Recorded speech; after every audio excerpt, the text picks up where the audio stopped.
इंसान मूर्ख इसलिए है क्योंकि उसे सबक हमेशा मिलता है पर समझ कभी नहीं आती। पत्थर अगर एक बार मंदिर चला जाए तो भगवान बन जाता है, और तू हर रोज मंदिर जाता है फिर भी इंसान नहीं बन पाता।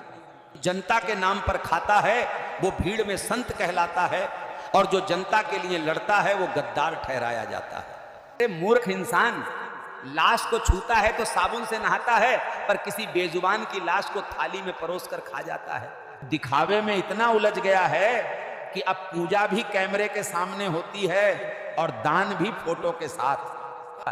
जिस माँ ने तेरे लिए अपनी नींदें कुर्बान की, वही माँ आज तेरे कॉल की घंटी सुनने को तरसती है।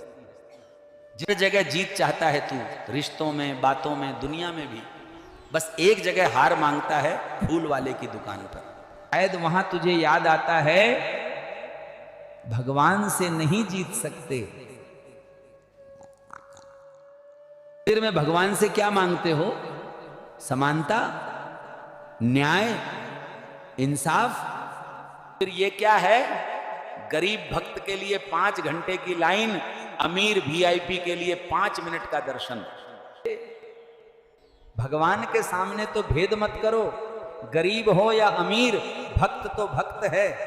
अगर भगवान सच में सब देख रहा है तो तेरे कर्म देखकर वो तुझ पर हंसता होगा या रोता होगा? मूर्ख इंसान सवाल नहीं करता क्योंकि उसे डर है कहीं जवाब उसकी नींद न तोड़ दे। अगर मंदिर के दरवाजे पर ही अमीर गरीब का फर्क है तो फिर भगवान की क्या जरूरत? जाओ बैंक में पूजा करो, वहां तो पैसा ही भगवान है। इंसान मूर्खता से भरी बातें भी सुनकर सिर हिलाता है क्योंकि उसमें सोच नहीं, केवल शिक्षा का अभाव है। विद्या बिना बुद्धि गई, बुद्धि बिना नीति गई, नीति बिना गति गई, गति बिना धन गया। इतने अनर्थ केवल एक अज्ञान ने किए। ज्ञान मिटा वहां लोभ पनपा, जहां लोभ बढ़ा वहां धर्म बिका। अज्ञान आया तो विवेक मरा, विवेक मरा तो मनुष्य अंधा हुआ, अंधा हुआ तो अन्याय बढ़ा, और जहां अन्याय बढ़ा वहां सर्वनाश हुआ। यही कारण है कि राज बदलते हैं पर हालात नहीं, क्योंकि मूर्ख इंसान हर युग में सबसे आसान शिकार होता है। राजा बदले पर रीत न बदली, भूखे वही अमीर वही, जनता को इस बार भी कोई राहत नहीं। इसे सब समझ में आता है पर वो चुप रहता है, वो मूर्ख है, इंसान नहीं। सुख की गोद में इंसान सो जाता है, दुख उसे जगाने आता है। दुख इतना नसीब वाला है कि उसे पाकर लोग अपने अपनों को याद करते हैं।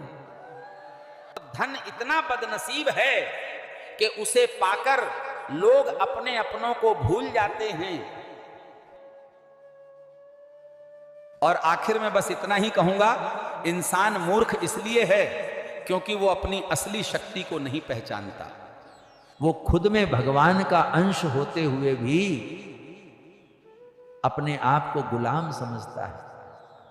अगर किसी को बुरा लगा हो तो माफ करना, क्योंकि मेरा काम है सच बोलना, खुश करना नहीं। अपना मत और अपने सवाल जरूर कमेंट में लिखना, क्योंकि सवाल ही वो पहला कदम है जो इंसान को रोशनी तक ले जाता है। मैं भगवान श्री राम से प्रार्थना करता हूं कि आप सबकी सेहत अच्छी रहे और पवन पुत्र हनुमान जी आपको बल, बुद्धि और विवेक प्रदान करें। और अब एक जरूरी संदेश ठगी और चोरी के बारे में। ठगी अब चाकू से नहीं, चैट से होती है। डर दिखाकर, लालच दिखाकर लोग तुम्हारा भरोसा चुराते हैं। ठग कॉल बन के आता है, कहता है मैं पुलिस वाला बोल रहा हूं, आपका बैंक कार्ड ब्लॉक हो गया है, और तुम डर जाते हो। वो बड़े आराम से कहता है अभी बताओ ओटीपी क्या आया, और बस तुम्हारा खाता गया। दुनिया अब 2 रूपों में है, एक असली, एक डिजिटल। दोनों में जीना जरूरी है, पर दोनों में समझदारी और सावधानी साथ रखो। किसी जाल में मत पड़ो, ओटीपी और पासवर्ड कभी शेयर मत करो।